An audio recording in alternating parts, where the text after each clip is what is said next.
اسلام ایک نظریے کا نام ہے۔ ہمارے صوفیہ کرام اس نظریے کو سمجھ لیتے ہیں۔ ایک بات اچھی طرح سمجھ لیں کہ کسی درویش نے کہا تھا کہ عرس بزرگ کا نہیں ہوتا، اس کی بزرگی کا ہوتا ہے، تعلیمات کا عرس ہوتا ہے۔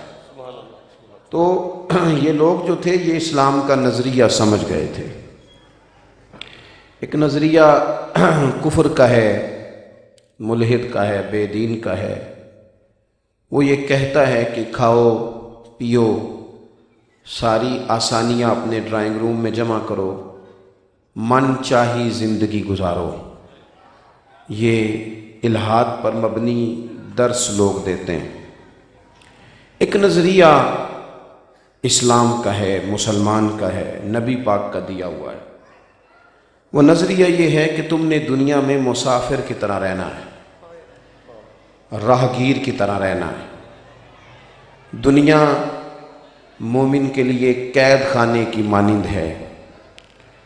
تم نے یہاں من چاہی زندگی نہیں گزارنی، یہاں تم نے اللہ رسول کے حکم کے مطابق چلنا ہے، تھوڑے پہ گزارا کرنا ہے۔ ساری چیزیں تمہارے سامنے آئیں گی، پر اس میں جو تمہارا حق ہے، رزق حلال ہے، صرف اسی کو تم نے لینا ہے۔ تم نے دنیا کی آسانیوں کے ساتھ دل نہیں لگانا۔ ہمارا زیادہ مسئلہ یہ نہیں ہے کہ ہمیں پتہ نہیں تھا تو ہم معاذ اللہ غافل ہوئے۔ زیادہ ہمارے ساتھ یہ ہوتا ہے کہ ہم آرام پسند ہو جاتے ہیں۔ لوگوں نے عشرت قدیں تعمیر کر لی ہیں، ذرا سی تکلیف، ذرا سا بوجھ اپنے وجود پر لوگ برداشت نہیں کرتے۔ بہت زیادہ سہولیات کا جب انسان عادی ہو جاتا ہے، پھر اس میں دلیری ختم ہو جاتی، پھر وہ کہیں کھڑا نہیں رہ سکتا، حق کی کوئی بات نہیں کہہ سکتا، طبیعت آرام پسند ہو گئی، پھر اپنے ذاتی اور چھوٹے مفادات سے اسے غرض ہوتی ہے، پھر وہ نظریاتی آدمی نہیں رہتا۔ آپ دیکھیے نا، نبی پاک صلی اللہ علیہ وسلم آرام فرما ہے، بخاری مسلم میں حدیث ہے۔ حضرت عمر فاروق رضی اللہ تعالیٰ عنہ اپنے مزاج کے لحاظ سے دلیر آدمی، جناب عمر تشریف لے گئے، محبوب اٹھے حضرت عمر کی ملاقات کے لیے، تو حضور کی مقدس کمر مبارک سے کپڑا ہٹ گیا، موٹے بان کی چارپائی کے نشان، موٹے بان کی چارپائی۔ اسی تے انہوں پنڈا چ نا مونج دی منجی آکھی دا سی۔ اب پتہ نہیں کچھ لوگوں کو اس کا پتہ ہے کہ نہیں۔ اب آپ اس کا ترجمہ موٹے بان کی چارپائی کر لیں تو وہ حضرت نبی کریم علیہ السلام جب اٹھے تو چارپائی کے نشان تھے۔ غریب گھروں میں بھی اب بیڈ ہے، وہ بھی موٹے فوم کے گدے پہ سوتے ہیں۔ بہت زیادہ آسانی میں جب آپ سوتے ہیں تو زیادہ نیند آتی ہے، لمبی نیند آتی ہے۔ جب بندہ بے فکر ہو کے وقت گزارتا ہے تو زیادہ سوتا ہے۔ فکر والے جو ہوتے ہیں نا، فکر والے، رات پوے تے بے درداں نو نیند پیاری آوے، درد منداں نو یاد سجن دی ستیاں وی آن جگاوے۔ تو نبی پاک علیہ السلام اس پر آرام فرماتے، جب اٹھے تو کمر مبارک سے کپڑا ہٹا تو موٹے بان کی چارپائی کے نشان تھے آپ کی مقدس کمر پر۔ حضرت عمر مزاج کے لحاظ سے دلیر ہیں، حوصلہ والے ہیں، لیکن حضور کی یہ کیفیت دیکھ کے رو پڑے اور عرض کی، یا رسول اللہ صلی اللہ علیہ وسلم، وہ کیسر و کسریٰ کے بادشاہ، اللہ کے دشمن، معاذ اللہ دین کے دشمن، وہ اتنی آرام دہ زندگی گزار رہے ہیں اور آپ اللہ کے محبوب ہو کے اس حال میں۔ آپ میری بات کو سمجھیں گے نوجوان، حضرت عمر بڑی درد سے بات کر رہے تھے، پر حضور نے انہیں نظریہ سمجھایا۔ نظریہ نبی پاک علیہ السلام نے فرمایا، عمر کیا تم یہ پسند نہیں کرتے کہ وہ دنیا میں آسانیاں لے لیں اور آخرت میں رسوا ہو جائیں، اور ہم دنیا میں تھوڑی مشقت اٹھائیں اور آخرت کی ساری عزتیں اللہ ہمیں ہی عطا کر دے؟ یہ نظریہ ہے دین کا، نظریہ۔ تھوڑے پہ گزارا کرو، تھوڑی مشکل، کتنی کو زندگی ہوگی بھلا، کتنی کو، 60 سال 70 سال، سارا وقت بندہ سہولتیں ڈھونڈتے میں ہی لگا دے، اور پھر جن گھروں میں مال زیادہ آ جاتا ہے ان کے بچے تو زیادہ آرام پسند ہو جاتے ہیں۔ ان کا تو اے سی بھی ریموٹ کنٹرول ہے، ان کی تو وہ تو اٹھ کے، اور ہم نے تو واش روم بھی کمروں میں بنا لیے، کوئی تکلیف کرتے ہی نہیں۔ یہ جو ہمارے صوفیات ہیں نا، یہ عملاً جد و جہد کا درس دیتے تھے، تھوڑے پہ گزارا کرتے تھے، ایک وقت روٹی کھاتے تھے۔ یہ ان لوگوں کے پاس 2-4 جوڑے ہوتے تھے، زہد والی زندگی گزارتے تھے۔ آپ یہ شہر بعد میں آباد ہوئے، جب داتا صاحب نے لاہور آ کے ڈیرا لگایا تھا تو کتابوں میں ہے کہ درویش راوی کنارے بیٹھے تھے، تو دریا کے کنارے بیٹھے تھے وہ، تو بعد میں لاہور بہت آباد ہو گیا۔ ان لوگوں نے عملاً اپنی زندگی، دیکھیں نا حضور نے فرمایا زندگی مسافروں کی طرح گزارو، کن فی الدنیا کانک غریب و عابر سبیل، او کما قال صلی اللہ علیہ وسلم۔ کس طرح زندگی گزارو؟ اللہ کرے آپ موبائل نہ دیکھیں، مجھے دیکھیں، آمین تو کہہ دیں، دعا مانگی ہے، دعا پہ تو آمین کہنا چاہیے۔ میں نے بس ایک تو باتیں کرنی ہیں آپ سے، مسافروں کی طرح زندگی گزارو۔ جو مسافر ہوتا ہے بس اسٹینڈ پہ روز جاتا ہے نوکری پہ جانے کے لیے، کبھی اس نے کہا ہے کہ یہاں روز کھڑا ہوتا ہوں تو میں یہ بس اسٹینڈ کی جگہ خرید نہ لوں، تھوڑی سی خریدی ہے کبھی اس نے؟ وہ جو بہت زیادہ سفر کرتے ہیں ٹرین پہ، پیر سید فیض الحسن شاہ صاحب رحمۃ اللہ علیہ سے کسی نے کہا کہ حضرت زندگی کیسی گزری؟ تو فرمانے لگے آدھی ریل میں گزر گئی اور آدھی جیل میں گزر گئی، اس طرح گزری ہے۔ بہت زیادہ جو لوگ سفر کرتے ہیں ٹرین پہ، انہوں نے کبھی کہا ہے کہ پلیٹ فارم پہ روز آنا پڑتا ہے، تھوڑا سا پلیٹ فارم خرید لوں؟ چلیں اور بات کھول کے عرض کرتے ہیں، جس بندے نے بڑا مہنگا ٹکٹ خریدا ہے نا ہوائی جہاز کا، مہنگا، تو وہ جب بورڈنگ کارڈ لے کے ویٹنگ روم میں جاتا ہے نا، تو جا کے سب سے پہلے بھی اپنا بیگ کسی کرسی پہ رکھ دینا، تو کوئی بندہ اٹھا کے وہ چلا گیا واش روم میں یا کسی اور جگہ ذرا تبھی حاجت کے لیے، تو کوئی اس کی جگہ پہ بیٹھ جائے تو بندے لڑائی کرتے ہی نہیں، چپ کر کے بیگ اٹھایا تو دوسری کرسی پہ، کیوں نہیں لڑتے بھلا؟ ان کو پتہ ہے فلائٹ آئی اور میں، کوئی نہیں سمجھے آپ، فلائٹ آئی اور میں، مسافر جھگڑے نہیں کرتے، فلائٹ آئی اور ہم نے چلے جانا ہے تو رٹے والی کیا بات؟ او خدا کے بندے، ہمیں تو حضور نے فرمایا تھا مسافر بن کے رہنا، اور ہمارا رٹا ختم ہی نہیں ہوتا، جھگڑا ختم ہی نہیں ہوتا، ہر بات پہ رٹا، ہر بات پہ جھگڑا، مجھے پوچھا کیوں نہیں، مجھے گنا کیوں نہیں۔ مسافر اس طرح نہیں کرتے، وہ تو کوئی رٹا۔ آپ مجھے بتائیں جو سعودی عرب مزدوری کرنے جاتا ہے اور 35 سال رہتا ہے، وہ تو وہاں جا کے کمبل بھی نہیں بدلتا، جو پہلے دن خریدا تھا واپس آیا تو وہی ہے، کیوں؟ اس نے وہاں کوئی مکان نہیں بنایا، کیوں نہیں بنایا؟ اسے پتہ ہے کہ میرا تو مکان پاکستان میں ہے، میں وہاں کیوں بناؤں؟ ہمارے صوفیاء نے کیوں نہیں محل بنائے؟ ان کو پتہ تھا ہمارے رب نے جنت میں بنا دیے۔ حضرت عمر فاروق نے کیوں نہیں مکان بنایا؟ 24 لاکھ مربع میل کے حکمران تھے، کوئی شاندار محل کیوں نہیں بنایا؟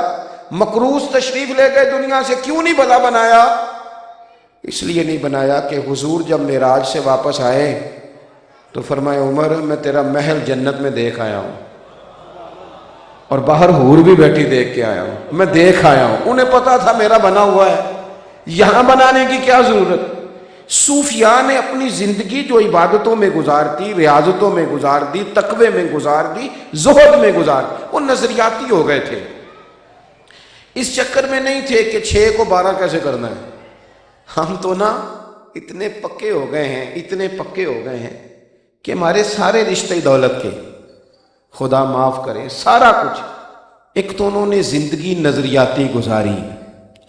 جب بندہ زندگی میں نظریاتی ہوتا ہے نا تو مرنے کے بعد پھر بھی ایک نظریہ ہے، موت کے بعد بھی ایک نظریہ ہے۔ ایک نظریہ یہ ہے کہ قبر کے اندر کھڑکی کوئی نہیں، دروازہ کوئی نہیں، اندھیرا بڑا ہے، پتہ نہیں کیا ہوگا، آکسیجن کا کوئی انتظام ہی نہیں، بڑا سوچ کے بندہ گھبراتا ہے۔ ایک نظریہ یہ ہے، توجہ ہے میری بات پر؟ قبر اندھیرے کا گھر ہے، کھڈا ہے، گڑھا ہے، ایک نظریہ یہ ہے۔ اور ایک نظریہ یہ ہے کہ قبر باغ ہے۔ پھر سوچے میں نے کیا کہا ہے؟ اچھا 1 منٹ کے لیے سوچے تو صحیح، قبر باغ ہے، ہم نے جانا ہے تو باغ میں جانا ہے، یہ نہیں ابھی آپ کہیں اور گھوم رہے ہیں، اللہ کرے واپس آئیں، میری بات سمجھے، قبر باغ ہے، ہم نے مرنا ہے تو باغ میں جانا ہے، اور باغ معمولی نہیں، حضور نے فرمایا جنت کے باغوں میں سے باغ ہے، اور باغ اتنی شانوں والا ہے کہ جس میں آنکھ کھلے گی تو پہلی زیارت ہی مدینے والے رسول کی نصیب ہوگی۔ یہ جو قبر ہے نا کھڈا، یہ نافرمان کی قبر ہے، منافق کافر کی قبر ہے، اور یہ جو قبر باغ ہے نا یہ مومن کی قبر ہے، اللہ کے فرما بردار کی قبر ہے، اندر باغ ہے، روضۃ من ریاض الجنہ ہے۔ تو مومن ڈرتے نہیں تھے موت سے، گھبراتے نہیں تھے، اس لیے کہ انہیں پتا تھا مرنا ہے تو باغ میں جانا ہے، تیاری تھی، اندر تیاری تھی۔ اللہ تعالیٰ نے قرآن مجید میں نا ان دونوں صورتوں کو بیان کیا، فرمایا یوم نحشر المتقین الی الرحمن وفدا، فرمایا جو اللہ کے فرما بردار ہوں گے نا، قیامت کے دن متقی لوگوں کو جب رب کی بارگاہ میں پیش کیا جائے گا تو مہمان بنا کے پیش کیا جائے گا۔ یہ اللہ کے مہمان ہوں گے متقی لوگ، رب کے مہمان۔ وَنَسُوقُ الْمُجْرِمِينَ إِلَىٰ جَهَنَّمَ وِرْدًا، اور جو مجرم ہوں گے انہیں پیاسا ہانکا جائے گا، دوزخ کی طرف پیاسا ہانکا جائے گا، پیاسا۔ یہ جو مومن لوگ تھے نا، یہ تو میرے بھائی جب قبر کون کہتا ہے ولی مر گئے، وہ تو قید سے چھوٹے اپنے گھر گئے، وہ تو چلے گئے خدا کی رحمت میں، خدا کے فضل میں۔ دیکھو ہم چونکہ مرنا نہیں چاہتے، سہولتیں بڑی کٹھی کی ہیں، اور جتنا آج تک محنت کی ہے ساری جینے کے لیے کی ہے۔ اللہ والوں نے جتنی محنت کی تھی مرنے کے لیے کی تھی۔ جو بندہ جس چیز کے لیے محنت کرتا ہے، جب بندہ اتنا مال اکٹھا کرے، اتنی مہنگی مہنگی چیزیں خریدے، پھر چھوڑ کے مر جائے، پھر مرنے کو دل کرتا؟ پھر کہاں دل کرتا ہے مرنے؟ اتنی زیادہ محنت۔ اب تو مجھے بعض لوگوں پہ نا محبت آتی ہے بڑی، میں ان کی کیفیات دیکھتا ہوں نا، یعنی 6 کارڈ بنوائے ہوئے ہیں، اور پھٹیاں لگوائی ہوئی ہیں، اور تختیاں لگوائی ہوئی ہیں، اور جناب بس نہیں چلتا گاڑی پہ بھی نام لکھوا دے۔ مسجد میں اگر کوئی 50,000 خرچ کیا تو وہاں بھی ٹائل پہ نام لکھوا لیا ہے، بس نہیں چلتا۔ ایسے جیسے پریشان ہو گئے ہیں، جیسے منت کر رہے ہیں، یار تعریف کر دو تھوڑی جی ساڈی، آخ دیو میں مشہور آدمی ہاں، وہ کرو۔ اس طرح کا لہجہ ہو گیا۔ یہ کن لوگوں کا لہجہ ہے؟ جن کے اندر دنیا پیوست ہو گئی ہے، لگ گئے اس کام۔ رب کے بندے کون تھے؟ وہ تو چھپتے تھے، پیچھے پیچھے ہٹتے تھے، کسی کو پتہ نہ چل جائے۔ دور اٹھ بلیا چلو تھے وسیے، اور جتھے وس دینی سارے ینے، نہ کوئی ساڈی ذات پچھانے نہ کوئی سانو منے، بچتے تھے۔ نظریاتی لوگ تھے نا۔ شاہ فرید الدین عطار رحمۃ اللہ علیہ فرماتے ہیں، بس میں بات سمیٹنے لگا ہوں، آپ غور کرنا۔ فرماتے ہیں میں عطر کا کاروبار کرتا تھا۔ عطر کا کاروبار آپ کو پتہ بڑا مہنگا ہے۔ آج بھی عرب شریف کے اندر سونے والی دکان کے ساتھ عطر والی دکان ہوتی ہے، اتنا کرایہ وہ دیتا ہے، اتنا یہ دیتا ہے، مہنگا بزنس۔ فرماتے ہیں میں عطار تھا، عطر بیچتا تھا، اور مہنگا، تو بڑا کاروبار تھا، سارا کچھ تھا۔ ایک بابا جی آ گئے کوئی سامان خریدنے، تو انہوں نے کبھی ایک شیشی دیکھی، کبھی دوسری دیکھی۔ تو یہ جو سیل مین ہوتے ہیں نا، یہ چپ کر کے نہیں بیٹھتے۔ کہتے ہیں جب بابے نے 5-7 منٹ وہ بوتلیں ساری دیکھی تو میں بول پڑا، میں نے کہا بابا جی کیا چاہیے، مجھے بتا دیں کیا چاہیے، کیا دیکھ رہے ہیں؟ تو بابا جی فرمانے لگے، پتر دیکھ رہا ہوں تیری جان بڑی مشکل سے نکلے گی۔ میں نے کہا جی وہ کیوں؟ کہنے لگا مال ہی بڑا جمع کیا ہے، جب مرنے لگے گا کبھی یہ والی شیشی یاد آئے گی، کبھی وہ والی یاد آئے گی، تو کیسے مرے گا؟ کبھی وہ پجارو یاد آئے گی، کبھی پلاٹ یاد آئے گا، کبھی وہ اتنی لڑائیاں کر کے دکان پہ قبضہ کیا، اب چھوڑ کے مر جائے تو مشکل سے مرے گا۔ کہتے میں دنیا دار تھا، مجھے بزرگوں کی بات کا اور غصہ آیا۔ میں نے کہا بابا میری تو مشکل سے نکلے گی، تیری کیسے نکلے گی؟ تنزن میں نے کہا۔ کہتے بابا جی کہنے لگے پتر ادھر آ دکھاؤں۔ میں ان کے قریب گیا، وہ فرش پہ لیٹے، کلمہ پڑا، روح پرواز کر گئی، عرش فرشتے بانگا ملیاں، مکے پہ گیا شور، بلے شاہ ایسا نہیں ہو مرنا، یہ مر گیا ہی کوئی ہور کا اس طرح نکلے گی۔ ہماری تو تیاری ہے، تیار بیٹھے ہیں، ہمارے پاس اتنے، ایک ہی تو ہینڈ کیری ہے، تو ہم نے کہاں چین پہ کھڑے ہونا ہے؟ ہم تو آئے اور آئے، ہم تو گئے میاں۔ ان لوگوں نے نظریاتی وقت گزارا، اس لیے صبح قیامت میں جب وہ میدانوں میں نکلیں گے ان کا رنگ ہوگا، ان کا انداز ہوگا۔ کچھ لوگ ہوں گے، رب کریم اللہ آپ کو خوش رکھے، اللہ تبارک و تعالیٰ ان پر اپنی رحمت فرمائے گا۔ میں تو بات سمیٹنے لگا تھا، صحابہ میں سے نا سیدنا ابو ذر غفاری رضی اللہ تعالیٰ، میں کبھی پورا پڑھ نہیں سکا ان کو، بس تڑپ جاتا ہوں، پورا نہیں پڑھا جاتا۔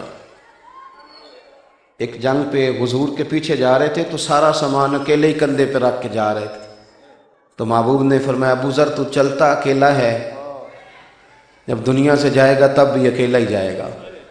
ساری زندگی فقیری میں گزاری، فقیری میں، کوئی لمبے چوڑے مکان نہیں کو، بلکہ جس بندے نے کوئی سرکاری عہدہ لیا اس سے بھی تھوڑے تھوڑے ناراض ہو جاتا۔ اپنی زندگی اس طرح گزاری کہ آخری وقت میں اپنی اہلیہ سے کہنے لگے مجھے کفن بھی کوئی ایسا شخص نہ دے جس کا معاملہ کچھ مشکوک ہو، مجھے میرے رب کے حوالے اس طرح کرنا کہ میں اپنی فقیری لے کے اللہ کے حضور جاؤں۔ 5 لوگوں نے جنازہ پڑھا ان کا، اور میرے نبی پاک علیہ السلام نے فرمایا اس زمین کے اوپر اور آسمان کے نیچے میرے ابو ذر سے سچا بندہ کوئی نہیں، کوئی سچا نہیں میرے ابو ذر سے۔ اتنا بڑا آدمی لیکن فقر ابو ذر، درویشی، سادگی، خاموشی، تنہائی، اسی کسے دے کچھ نہیں جی لگ دے تے نہ کوئی ساڈا دردی، اپنی زندگی اپنے رب کے ساتھ لگا کے رسول پاک کی محبت میں انہوں نے وقت گزار دیا۔